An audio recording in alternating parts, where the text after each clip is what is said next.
I'm adding the variables enemy X, enemy Y, and I'm going to draw my enemy.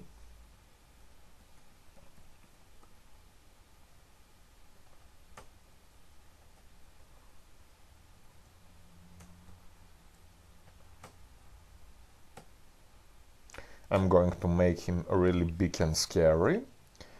And I want him to move left, so on each update, enemy X will be decreased.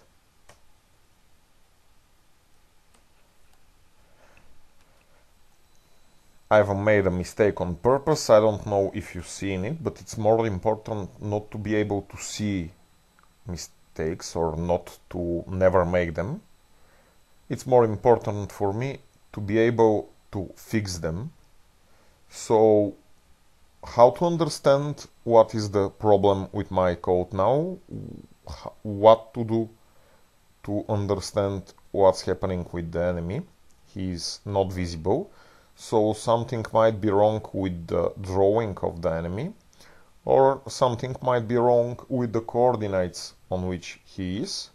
I'm going to look at the developer's console and see what is enemy X, not a number, and enemy Y, undefined. Apparently there is something wrong with the values of those variables, which is kind of strange because, for example, I am doing something really good with enemy X and I've did exactly the same thing with enemy X in a lot of different games, just like Flappy Bird and Jetpack Joyride.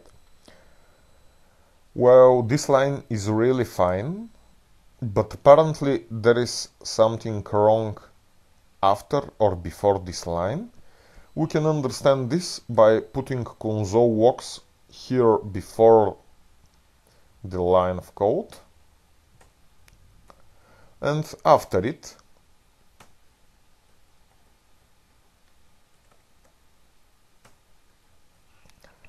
Let's see what are the values of enemy X. You can see that even before I started the program, it doesn't hit a good value. Undefined is not a nice number. And after my line of code, it continues to ruin this value.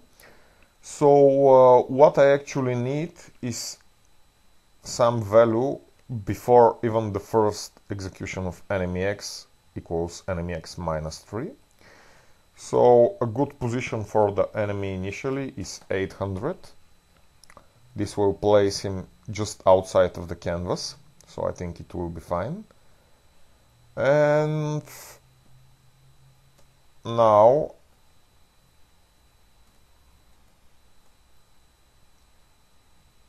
I still don't see any enemy.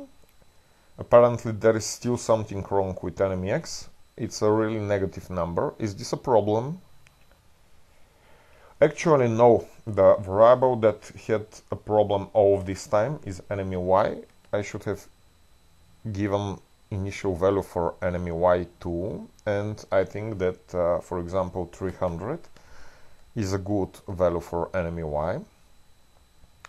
So you can see the enemy coming from right to left now, and it was just fine. Of course, I need now ifs that check whether I'm hitting the enemy and whether the enemy has reached the left part of the playing field and should be teleported back to right. Those tasks are really easy. When you are ready with them, I want you to write one more line in the if for collision between the enemy and the player. I want you to decrease lives left.